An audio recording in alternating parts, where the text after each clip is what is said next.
Hello, नमस्कार, स्वागत है सभी का। चलिए पढ़ना स्टार्ट करते हैं। आज का जो हमारा जो विषय है, हम जो हिंदी साहित्य के महान स्तंभ छायावाद के प्रवर्तक श्री जयशंकर प्रसाद के विषय में पढ़ेंगे। जयशंकर प्रसाद का हिंदी साहित्य में महत्वपूर्ण स्थान है। वे प्रसिद्ध नाटककार, काव्यकार, निबंधकार, कहानीकार, उपन्यासकार कहलाए और हिंदी साहित्य में नाटक आधुनिक काल में जो नाटक लिखने की परंपरा की शुरुआत की और श्री जो जयशंकर प्रसाद का जो छायावाद के जो महान जो स्तंभों में उनका नाम दिया गया है। सबसे पहले हम जो छायावाद के जो चार जो महान स्तंभ है उनका नाम लेंगे। तो उन जो छायावाद के जो महान जो स्तंभ कहलाए वो श्री जयशंकर प्रसाद, उसके बाद जो महादेवी वर्मा, सुमित्रा नंदन पंत और महाकवि निराला का नाम हम ले सकते हैं, जो हिंदी साहित्य में छायावाद के महान स्तंभ कहलाए। और ये जो ये जो सभी जो राइटर हैं ये आधुनिक काल के राइटर हैं। आधुनिक काल जैसे कि हम ले सकते हैं कि आधुनिक काल का जो नाम है भारतेंदु हरिश्चंद्र के नाम पर पड़ा और जो 1860 के दशक के में इनका जो जन्म हुआ और 1895 में इनका जो निधन हो गया। और भारतेंदु हरिश्चंद्र एक ऐसे राइटर कहलाए जिनका वो बहुत ही थोड़ी अवस्था में ही निधन हो गया, लगभग 35 वर्ष की आयु में इनका जो निधन हो गया। और इस तरह जो आधुनिक काल का जो नाम है भारतेंदु हरिश्चंद्र के नाम पर पड़ा। इसके पश्चात जो द्विवेदी युग आया, द्विवेदी युग महावीर प्रसाद द्विवेदी के नाम से प्रसिद्ध है। और इसके बाद छायावाद है। छायावाद का जो प्रवर्तक श्री जयशंकर प्रसाद कहलाए और उसके बाद प्रगतिवाद, प्रयोगवाद और नई कविता आई। और तो लेकिन जो छायावाद है हिंदी साहित्य का ऐसा एक काल है जिसमें ऐसी यानी कि प्रकृति से रिलेटेड रचनाएं लिखी गई और इन रचनाओं में प्रकृति से रिलेटेड यानी कि नेचर से संबंधित रचनाएं लिखी।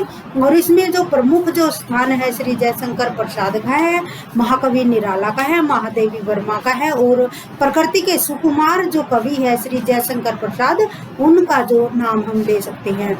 और आज का जो हमारा जो पढ़ने का जो विषय है छायावाद के प्रवर्तक और श्री जयशंकर प्रसाद के जीवन के विषय में हम पढ़ेंगे।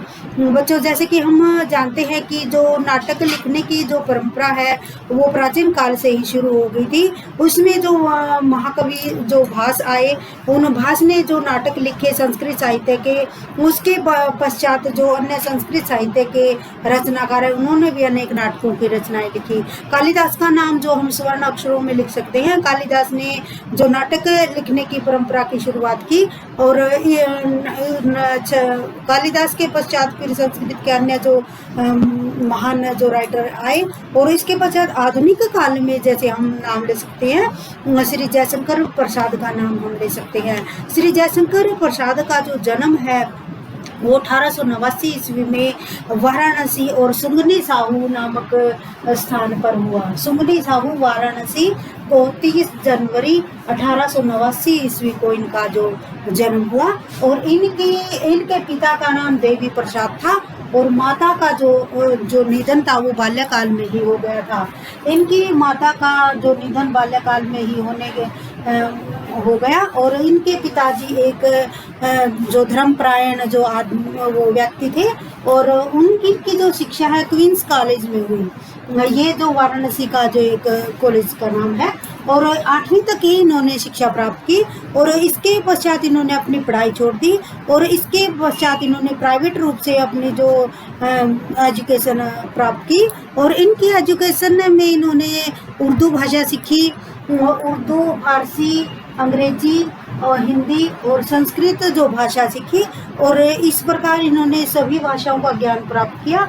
और ज्ञान प्राप्त जब ये प्राप्त कर रहे थे, जब किशोरावस्था में ही थे, तो इनके जीवन में एक और घटना आई कि इनके जो पिता की मृत्यु भी किशोरावस्था में हो गई और इनके जो भाई का निधन भी हो गया जब ये केवल 17 साल के ही थे। इसके पश्चात जो घर का जो माहौल था वो इनके जो पढ़ाई की इनके एजुकेशन के अनुकूल नहीं था और परिवार की जो जिम्मेवारी है ये इन पर पड़ गई। और इन्होंने अपने जो जीवन काल में 3 विवाह किए और जल्दी ही ये टीबी नामक एक रोग का शिकार हो गए। यानी कि जो 3 विवाह करने के पश्चात इन्होंने अपना जो जीवन जिया वो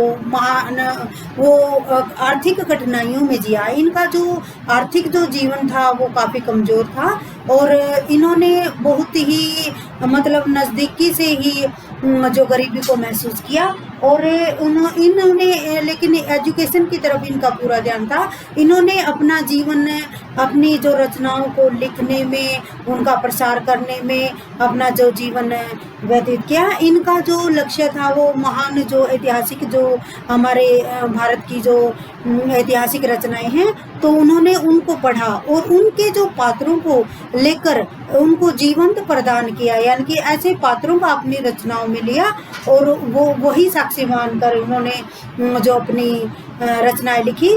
और जो इतिहास से संबंधित इन्होंने रचना लिखी।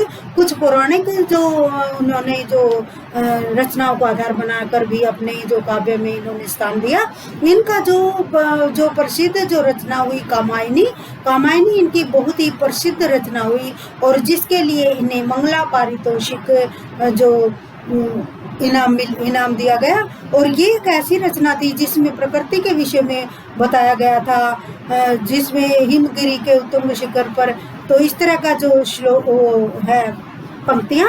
और इसमें जो मनु है वो एक हिमालय के उत्तुंग शिखर पर बैठकर सोच रहा है कि कैसे जो प्रकृति है वो बार बार विकृत हो रही है, यानी कि नष्ट हो रही है, और किस तरह जो लोग हैं वो अपना थोड़े से लोग हैं वो किस तरह जनसंख्या को बढ़ाकर फिर एक विशाल भारत की जो रचना कर रहे हैं। तो इस प्रकार उन्होंने जो उसमें श्रद्धा सर्ग था वो उन्होंने 3 जो सर्ग लिखे कामायनी में, तो उसमें वो वर्णन किया गया है। तो मेरा कहने का अर्थ ये है कि जो जयशंकर प्रसाद जी हिंदी साहित्य के महान स्तंभ थे, इन्होंने काव्य भी रचा, इन्होंने नाटक भी लिखे, इन्होंने निबंध भी लिखे, उपन्यास भी लिखे, नाटक भी लिखे। यानी कि जो पूरा जो जीवन है वो पढ़ना और सिर्फ पढ़ना ही इनका लक्ष्य था। देर रात तक ही लिखते रहना और जो पौराणिक या ऐतिहासिक जो घटनाएं हैं उनको चित्रित होकर अपने जो नाटकों में स्थान दिया। तो इस प्रकार जो जयशंकर प्रसाद का जो अद्भुत जो स्थान है हिंदी साहित्य में, इसे कोई भी नहीं भुला सकता।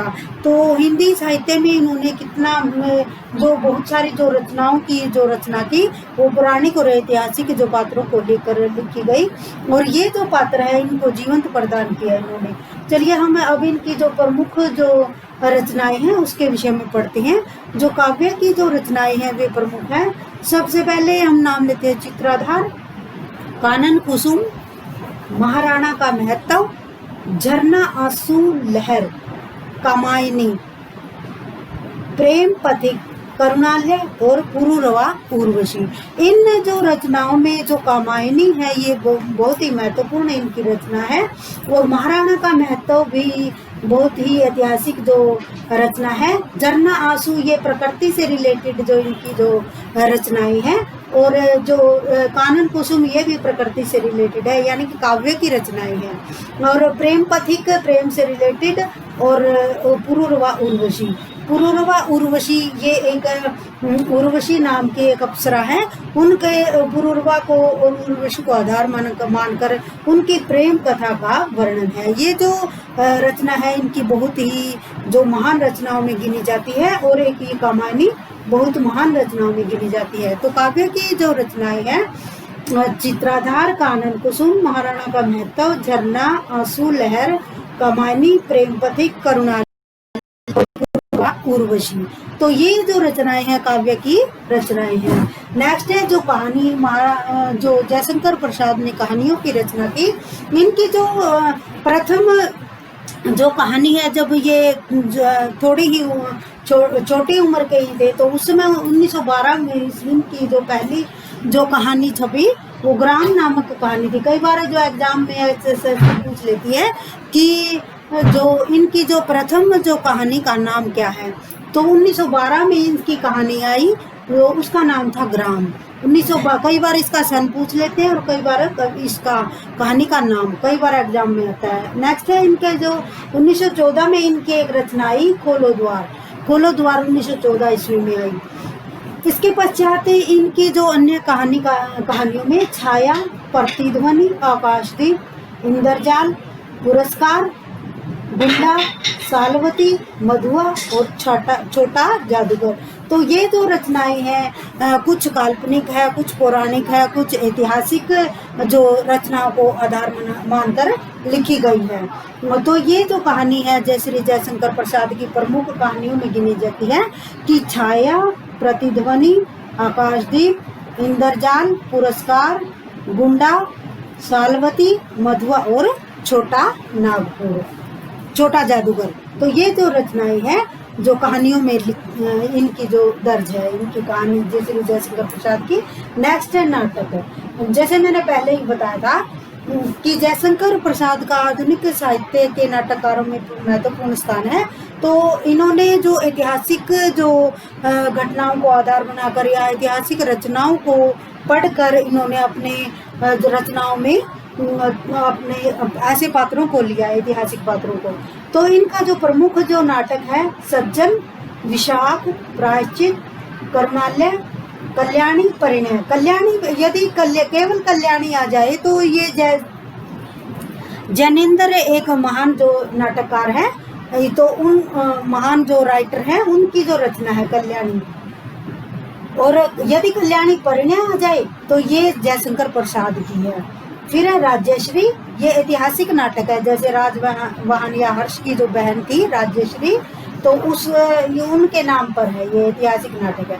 नेक्स्ट है अजातशत्रु, ये भी ऐतिहासिक है। कामना, चंद्रगुप्त, ये भी ऐतिहासिक है। फिर है स्कंदगुप्त, ये भी ऐतिहासिक नाटक है। जन्मेजय का नागयज्ञ, ये भी ऐतिहासिक। और विक्रमादित्य। तो ये जो नाटक है श्री जयशंकर प्रसाद के महान नाटकों में गिने गए हैं। नेक्स्ट है एक घूंट। कई बार एग्जाम में आ जाता है, इनकी रचना का नाम देके पूछ लिया जाता है कि ये नाटक किसके द्वारा लिखित है, या राइटर का नाम देके पूछ लेते हैं कि उनकी कौन सी रचना है। तो कई बार एग्जाम में आता है। नेक्स्ट है ध्रुव स्वामिनी। ध्रुव स्वामिनी इनका जो प्रमुख जो महत्वपूर्ण नाटक है, इन सब नाटकों में ये ध्रुव स्वामिनी बहुत महत्वपूर्ण इनका नाटक है। चलिए एक बार और पढ़ लेते हैं। सज्जन, विशाख, प्रायश्चित, करुणालय, कल्याणी, परिणय, राज्यश्री, अजातशत्रु, कामना, चंद्रगुप्त, स्कंदगुप्त, जन्मेजय का नागयज्ञ और विक्रमादित्य, और एक घूंट और ध्रुव स्वामिनी। जैसे कि हम सभी समझ गए कि ये जो राइटर के नाम से ही हम पहचान लेते हैं, जैसे विक्रमादित्य है, तो हमें पता है कि जो महान जो संस्कृत साहित्य के महान जो रचनाकार हुए जो भर्तृहरि, उनके भाई का नाम था जो विक्रमादित्य। तो उन्होंने जो उनके नाम पर जैसे हम नाम लेते कि ये जो एक ऐतिहासिक नाटक होगा। नेक्स्ट है उपन्यास। श्री जयशंकर प्रसाद ने 3 ही उपन्यास लिखे। इनमें कंकाल, तितली, इरावती। ये जो इरावती जो है इनकी अधूरी रचना है। कई बार एग्जाम में आ जाता है कि श्री जयशंकर प्रसाद की अधूरी रचना कौन सी है, तो इरावती है जो श्री जयशंकर प्रसाद की है। ये इरावती जो हमारी जो पौराणिक जो घटनाएं हैं उनसे रिलेटेड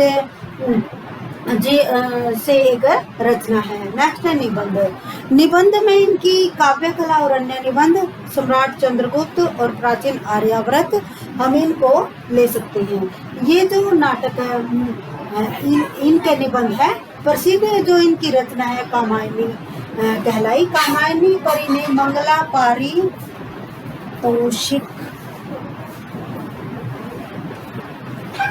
पारितोषिक जो इन्हें जो पुरस्कार दिया गया। इस प्रकार हम कह सकते हैं कि जो जयशंकर प्रसाद है इन्होंने काव्य भी लिखा, ऐतिहासिक नाटक भी लिखा।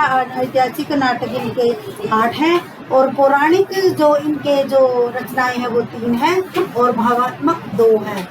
भावात्मक इनकी 2 रचनाएं हैं। और इस प्रकार जो श्री जयशंकर प्रसाद का जो हिंदी साहित्य में अद्वितीय स्थान है उसको कोई भी नहीं भुला सकता। चलिए एक बार और हम इस अपना जो एक बार और रिवीजन लेते हैं कि हिंदी साहित्य के महान जो रचनाकार हैं श्री जयशंकर प्रसाद, उनका जीवन किस प्रकार बीता। तो श्री जयशंकर प्रसाद हिंदी साहित्य में छायावाद के युग प्रवर्तक हैं। ये प्रसिद्ध नाटककार है, काव्यकार है, निबंधकार है, उपन्यासकार है और हिंदी साहित्य में इनका महत्वपूर्ण स्थान है। ये जो हिंदी साहित्य में जो आधुनिक काल के जो छायावाद के आधार स्तंभ है और चार जो नाटक चार जो स्तंभ कहलाए छायावाद के, उनमें महत्वपूर्ण स्थान रखते हैं।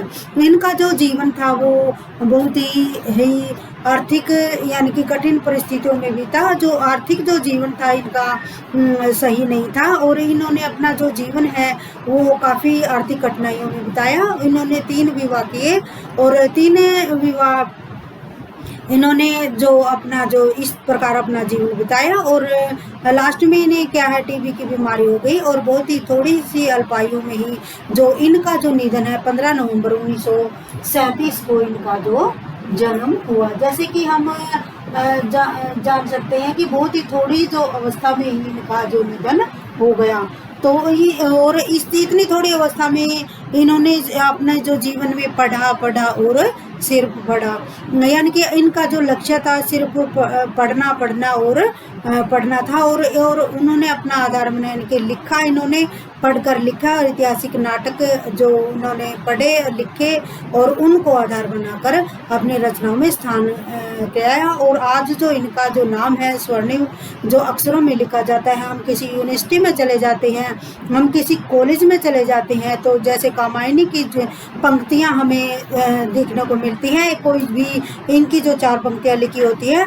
इसी तरह से जो जयशंकर प्रसाद की जो फोटो लगाकर मैंने कई बार यूनिवर्सिटी में देखा है कि उनकी जो जैसे कामायनी की रचना या ध्रुव स्वामिनी की जो पंक्तियां हैं लिखी होती है और इनका फोटो लगा दिया होता है, तो ये अपने आप में एक बहुत बड़ी बात है। तो हिंदी साहित्य में जो महान जो रचनाकार हुए श्री जयशंकर प्रसाद के जीवन के विषय में हमें पढ़ा। श्री जयशंकर प्रसाद हमारे जो महान जो निबंधकार नाटककार हुए। तो इस तरह के जो राइटर हमारे जो भारत के जो इतिहास में बहुत ही कम देखने को मिलते हैं, क्योंकि इन जो नाटककारों ने निबंधकारों ने हमारे जो हिंदी साहित्य को जो एक बहुत ही अच्छा योगदान दिया। तो उनके जो योगदान को हम भुला नहीं सकते। तो आज हमने जयशंकर प्रसाद के जीवन के विषय में पढ़ा। तो आज का हमारा ये लक्ष्य था। चलिए मिलते हैं नेक्स्ट टॉपिक के साथ। Thank you.